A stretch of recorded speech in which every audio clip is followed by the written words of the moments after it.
On the north face of the Great Pyramid of Giza is a line you cannot see, but every surveyor who has ever measured it has confirmed it is there. The four sides of that pyramid are aligned to true north, south, east, and west, with an error of less than 1/15 of a single degree. Not magnetic north, true north, the actual axis the Earth turns on. A modern engineer with a laser and a satellite link would be proud of that number. The people who achieved it had no compass, no satellite, and according to the official story, no pole star to guide them. Mainstream Egyptology has an answer for the pyramids. Ramps, sledges, copper tools, and tens of thousands of workers. That answer is taught in every school on Earth. And for the cutting and stacking of stone, it may even be enough. But it does not explain the alignment. It does not explain how a civilization without a single instrument we would recognize as a surveying tool placed a 6 million ton building on the exact cardinal axis of the planet and did it more accurately than the cathedrals Europe built 4,000 years later. In the next several minutes, you will see how they actually found true north, the tool the official story leaves out, and why the same skill that aligned the first pyramid had vanished within a few generations. If forbidden ancient history fascinates you, hit subscribe. Every week we look at what the textbooks state without ever explaining. But here is what makes this stranger. We can measure exactly how accurate each pyramid is, and when you line the numbers up, they tell a story no one wants to say out loud. The engineer Glenn Dash, who surveyed the Giza Plateau and published his measurements in the Journal of Ancient Egyptian Architecture, confirmed the Great Pyramid of Khufu is aligned to the cardinal points to better than 4 minutes of arc, about 1/15 of a degree.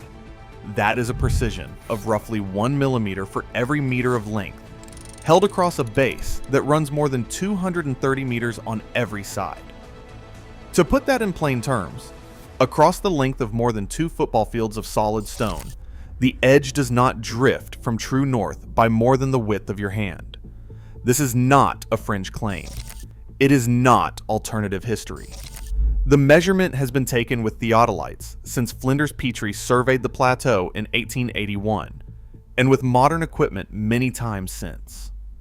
Every survey agrees. The Great Pyramid is one of the most precisely aligned large structures on the face of the Earth, ancient or modern.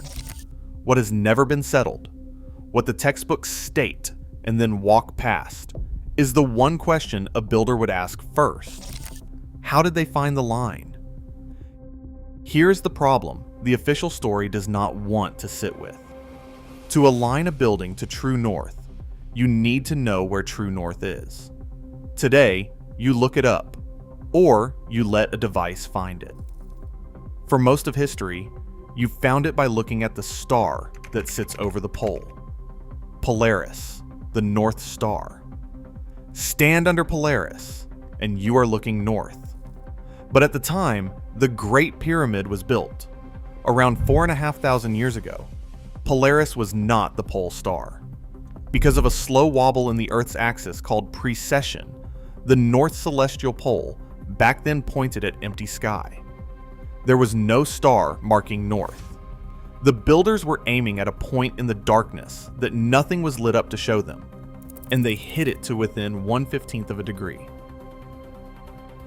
So how? The most rigorous answer comes from Kate Spence, an Egyptologist at Cambridge, who published it in the journal Nature in the year 2000. Her solution is elegant, and it is the closest thing we have to the tool the official story leaves out. With no single pole star, she proposed the Egyptians use 2. They chose 2 bright stars that circled the empty pole on opposite sides, one called Kochab, in the bowl of the Little Dipper, and one called Mizar, in the Great Bear. Twice a day, as the sky turned, those 2 stars would line up one directly above the other. At the exact moment they stood in a perfect vertical line, you could drop a weighted cord, a plumb line, and the direction that cord pointed, straight down from the upper star through the lower one, was true north. Not approximately, exactly. You did not need to understand why it worked. You needed to know which two stars, and you needed to wait for the moment they stood vertical, and you needed a string with a weight on the end. And there is a foundation ceremony recorded in Egyptian texts that fits this exactly. It was called the stretching of the cord. In it, the king and a temple official faced each other across the building site at night, sighted along the stars, and stretched a physical cord between stakes to lay down the first line of the structure. Egyptologists have known about this ceremony for over a century. It is carved on temple walls.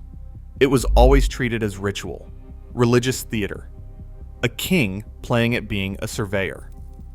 But read it next to Spree's two-star method, and the ceremony stops being theater. It is the procedure. The cord is the tool. The stars are the instrument.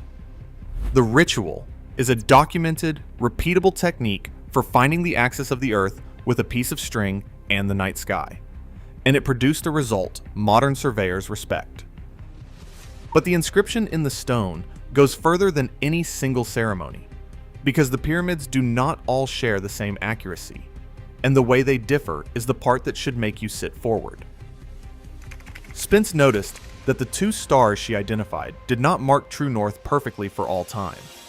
Because of that same slow wobble of the Earth's axis, the vertical line between Kochab and Mizar drifted slowly across the centuries.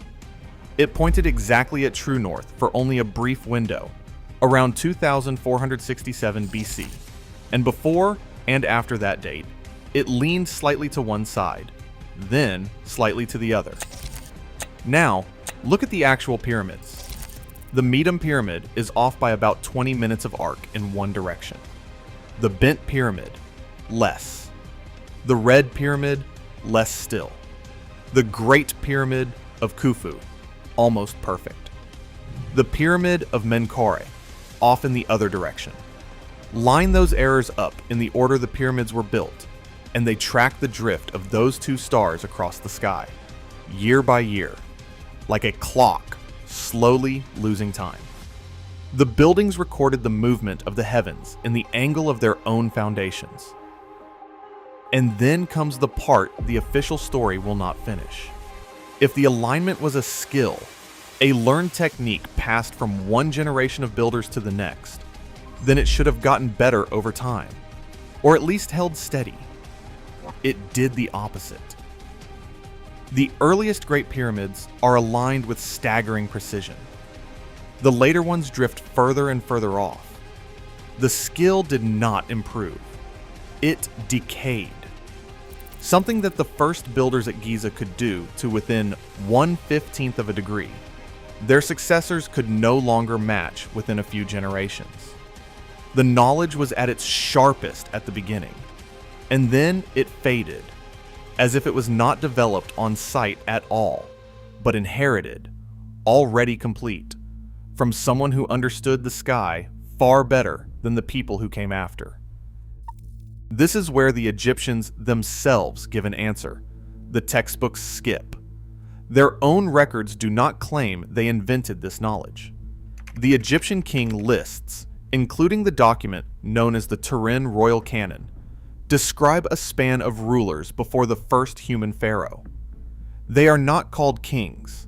They are called the Shemsu-Hor, the followers of Horus, and before them, the gods themselves, credited with reigns stretching back tens of thousands of years before the historical dynasties. Mainstream Egyptology treats these as myth, a legendary prologue tacked onto a real chronology. But notice what the myth is actually claiming. It says the deep knowledge, the building, the sky, the measurement of the earth did not begin with the pharaohs. It was handed down to them from an earlier age, by a people who were here first and who knew how the heavens turned. The pharaohs, in their own telling, were not the inventors. They were the inheritors. And like all inheritors of something they did not build themselves, they could use it at first, and then, generation by generation, they slowly lost the ability to do it right. Now let me be clear. I am not saying the Great Pyramid was aligned by a lost super civilization with technology we cannot imagine. The two-star method is real. It works with a plumb line and patience, and a disciplined team of human surveyors could have carried it out. That is the honest position. But what the official story does is stop it they use the stars and never ask the next question.